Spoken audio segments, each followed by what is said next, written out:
প্রিয় স্নেহের 2025 সালের নতুন বছরে দশম শ্রেণীর ছাত্রছাত্রী বন্ধুরা, আশা করি তোমার সবাই ভালো আছো। আজ আমরা যে বিষয়টি নিয়ে আলোচনা করব, দশম শ্রেণীর ফার্স্ট সামারি অর্থাৎ প্রথম পর্যায়ক্রমিক মূল্যায়নের ফিজিক্যাল সায়েন্স অর্থাৎ ভৌত বিজ্ঞানের কোশ্চেন পেপার নিয়ে। দেখো সরাসরি স্ক্রিনে তোমরা ভৌত বিজ্ঞানের কোশ্চেনটা দেখতে পাচ্ছ। ফুল মার্কস তোমাদের রয়েছে 40, আর সময় তোমাদের রয়েছে 1 ঘন্টা 20 মিনিট। প্রথম রয়েছে বিভাগ ক, সঠিক উত্তর নির্বাচন করে লেখো যে কোনো 7টি প্রতিটির মান 1 করে 1 × 7 = 7। কোনটি জীবভর শক্তি নয়, উত্তরে ভূতাপ শক্তি। চার্লস ও বয়েল উভয় সূত্রের সাধারণ ধ্রুবক রাশিটি হল উত্তরে ভর। সমতল দর্পণের বক্রতা ব্যাসার্ধের মান হয় অসীম। বয়েলের সূত্রের ধ্রুবক হল উষ্ণতা ও ভর। আলোর প্রতিসরণে আলোর কোন ধর্মটি অপরিবর্তিত থাকে, উত্তরে কম্পাঙ্ক। দন্ত চিকিৎসকরা যে দর্পণ ব্যবহার করেন তা হলো উত্তল, অবতল, সমতল, বৃত্তাকার, উত্তরে অবতল। সবচেয়ে কম তড়িৎ ঋণাত্মক মৌল হল উত্তরে সিএস। কোনটি পর্যায়বৃত্ত ধর্ম নয়, উত্তরে তেজস্ক্রিয়তা। ফ্লোরিন পরমাণুর সর্বস্থ কক্ষে ইলেকট্রনের সংখ্যা উত্তরে 7। পরবর্তী হচ্ছে বিভাগ খ, 2 রয়েছে নিচের প্রশ্নগুলির নির্দেশ অনুযায়ী অতি সংক্ষেপে উত্তর লেখো। বিকল্প প্রশ্ন লক্ষণীয় প্রশ্নের মান 1 করে 1 × 9 = 9। দেখে নাও প্রশ্নগুলো, আমি আজকে স্ক্রল ডাউন করছি, ভালো করে প্রশ্নগুলো দেখে নাও।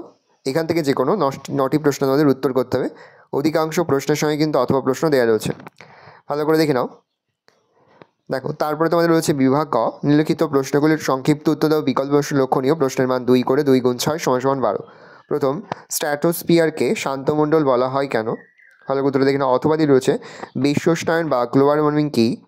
পরের প্রশ্ন 2 নম্বর, বয়েলের সূত্রটি লেখো। অথবাদি রয়েছে অবস্থার সমীকরণ কাকে বলে?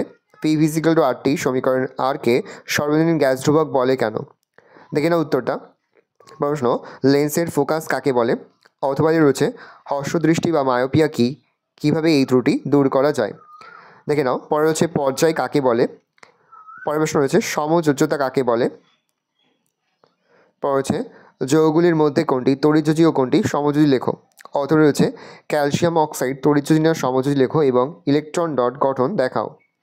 পরে তোমাদের রয়েছে বিভাগ খ, নিচের প্রশ্নগুলির উত্তর দাও। প্রশ্নের মান রয়েছে 3 করে 3 × 4 = 12। দেখে নাও প্রতিটি প্রশ্নের সঙ্গে কিন্তু অথবা প্রশ্ন দেওয়া রয়েছে। দেখে নাও আস্তে স্ক্রল ডাউন করছি প্রশ্নগুলো। এই রয়েছে টোটাল তোমাদের ফার্স্ট সামারি অর্থাৎ প্রথম পর্যায়ক্রমিক মূল্যায়নের দশম শ্রেণীর ভৌত বিজ্ঞানের কোশ্চেন পেপার। ভালো প্রশ্নটা দেখে নাও। আশা করি ভিডিওটা ভালো লেগেছে। ভিডিওটা ভালো লাগলে ভিডিওকে লাইক করে দিতে ভুলবেন না। আমার চ্যানেল নতুন হাত লাইক করে সাবস্ক্রাইব প্রেস করে পাশে বেল আইকনটা প্রেস করে যখন নতুন কোনো ভিডিও আপলোড করি সবার ফার্স্ট নোটিফিকেশন পেয়ে যাও। আর এই ভিডিওটি তোমার বন্ধু বান্ধবী আত্মীয় স্বজন সবার মধ্যে কিন্তু অনেক শেয়ার করে দেওয়া বছর দশম শ্রেণীতে পড়ছে। ভালো করে দেখে নাও কোশ্চেন পেপারটা।